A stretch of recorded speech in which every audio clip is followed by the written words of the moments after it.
Hello and welcome to day 100. We have 1 Samuel chapters 8 through 10 and 2 Corinthians chapter 10.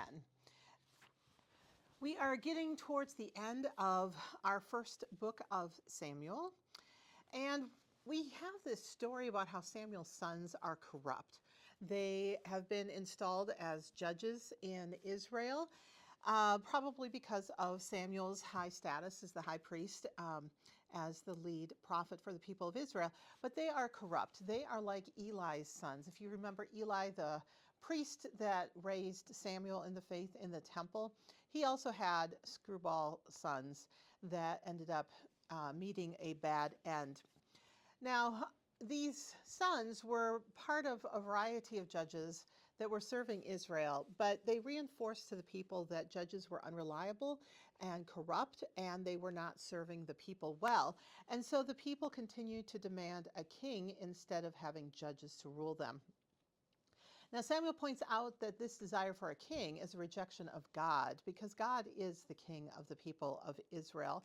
And Samuel warns them that you might not like what you are asking for and that it might not go the way you think it's going to go. But they keep saying, we want to be like the neighbors. We want to be like other nations. We want to have a normal king like other people have. Now, given that we've just seen that the sons of the priests have a hard time maintaining a faithful lineage in their behavior, emulating their fathers, we all have known lines of kings where the descendants, some of them are really good, a lot of them are really bad, that inheriting wealth and power and status has not been a reliable way to find a good leader.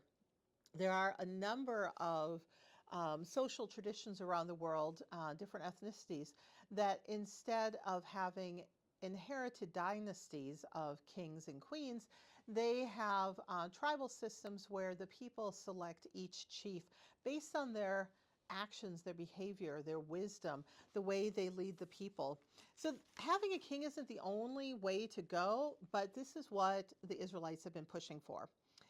So Samuel talks to God about this, and God's like, I'm going to help you out with this. Samuel meets Saul as Saul is looking for a lost donkey, and God's like, this is the guy.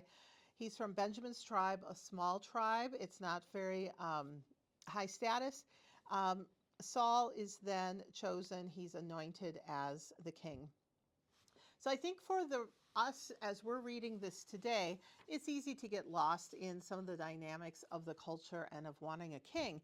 But what is it that we are desiring in our lives today? What are we asking for from God? And why are we asking for what we're asking for? Is our desire in line with God's priorities? Or are we just trying to keep up with the neighbors? Are we trying to look good? Are we trying to be comfortable? Are we trying to have what we want? So I think these are some things for us to think about as we are looking at the choices that the Israelites are making at this time. 2 Corinthians, it's kind of a little bit of a slog reading through here. It's not very interesting. Sometimes it feels like Paul's just rehashing a lot of stuff. And I think as we go through here, we have to think about the fact that Paul has been with the people of Corinth. He knows them well. He really cares about them. He's hearing stuff about them, and they are not staying true to the message of Jesus and to the vision of Jesus' church that Paul had taught them. They are accusing him of being unreliable because they're listening to other preachers who've come through. Some of them maybe were just other apostles with other styles, but some of them were probably false teachers who were just trying to get in on the whole Jesus fad. And some of them probably knew they could make a lot of money off the people in Corinth because it was a wealthy area. So the question is he one way in person and another way in his letters? Is he an opportunist? Is he a manipulator? And most likely this was true of the other people who had followed him, who were influencing the church in Corinth. And so Paul ends up having to spend a lot of time trying to justify himself, try to explain himself, defend himself, point out the ways that this is not who he is. Paul points out that he and his aides do what God has given them to do, not trying to take others' credit, not trying to overstep their boundaries. They're just trying to support others as they grow to spiritual maturity. So he spends an entire chapter addressing complaints from the people of Corinth. And our reflection for today is, how much time does God have to spend responding to our bickering and complaining? Do we need to examine what we are doing and what we are saying? Are our concerns focused on spreading the good news of Jesus and doing justice and mercy work, or are we focused on non-missional arguments? Are we spending a ton of time trying to figure out what carpet we should have in the church, or what music styles, or who gets to move what furniture where? Some people call this the Coke machine principle. In business offices and some churches that have Coke machines, you can end up spending 45 minutes in a meeting complaining about where the Coke machine is and what pop gets put inside it, instead of focusing on the core mission of the organization. And I think this happens a lot in churches.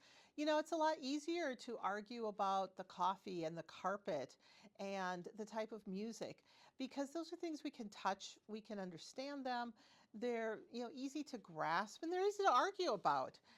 It's a lot harder to argue about, are we going out and how many people have we touched with the love of Jesus? How many people have we shared our faith with? And so I think this is a really tough question for us.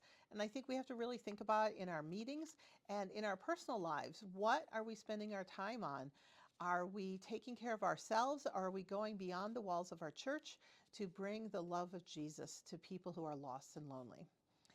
I know that's a lot to think about for today. We will see you next time.